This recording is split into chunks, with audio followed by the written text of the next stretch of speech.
We have new details on Hillary Clinton's tax plan. Allegedly, it raises taxes $1.3 trillion. Okay, that's over 10 years, but $1.3 trillion. All right, now listen to what she had to say about taxes earlier this week. Roll tape. Trump wants to cut taxes for the super rich. Well, we're not going there, my friends. I'm telling you right now, we're going to write fairer rules for the middle class, and we are going to raise taxes on the middle class. That was very clear. We're going to raise taxes on the middle class, and she did not retreat from that. She didn't correct herself at all. Carolyn Heldman's here, frequent guest on the program. Carolyn, welcome back. You know, I always have a fight with you. I'm going to try to calm down and get my blood pressure down today, okay? Hillary did just say, you too, let's have fun. Hillary did just say, and she didn't correct herself, we're going to raise taxes on the middle class. And Bernie Sanders had said that earlier. Going to raise taxes on the middle class. How do you feel about that? Well, it's obvious that she meant to say, I'm not going to raise taxes. We aren't going to raise taxes on the middle class. And you're absolutely right, Stu, that she said we are. But she hasn't changed her tax policy at all, right? Her tax policy, her tax plan, it only involves the top 1%. And she's been very clear about that. There's been no policy change. That was simply the dropping off of a syllable. Okay. I'm not going to jump in on you. I'm going to let you have your say. Okay.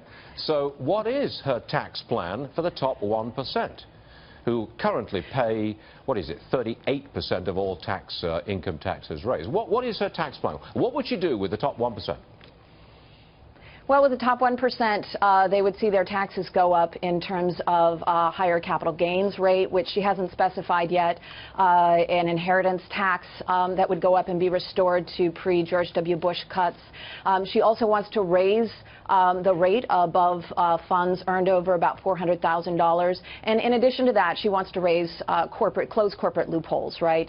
She's also talking about an exit tax for those who try to invest overseas and avoid their tax burden in the U.S. So these are the primary elements of her tax proposal. Now, conventional economics says you raise taxes at a time when the economy is struggling and you make the economy worse.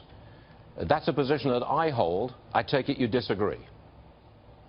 Well, it depends upon who you're taxing. I would certainly say that's the case with the middle class or lower, working class people.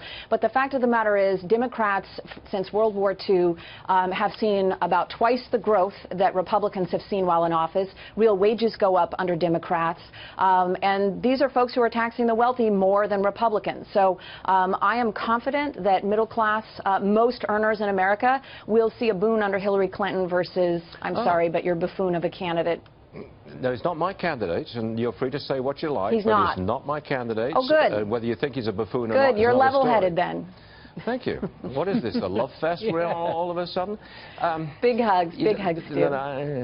If you take a ton of money away from any group of people and you force it and give it to the government, they just take it off you. That usually doesn't work well for the economy. It doesn't, And you've got an economy right now which is spiraling down. You've only got 1% growth. That's really bad.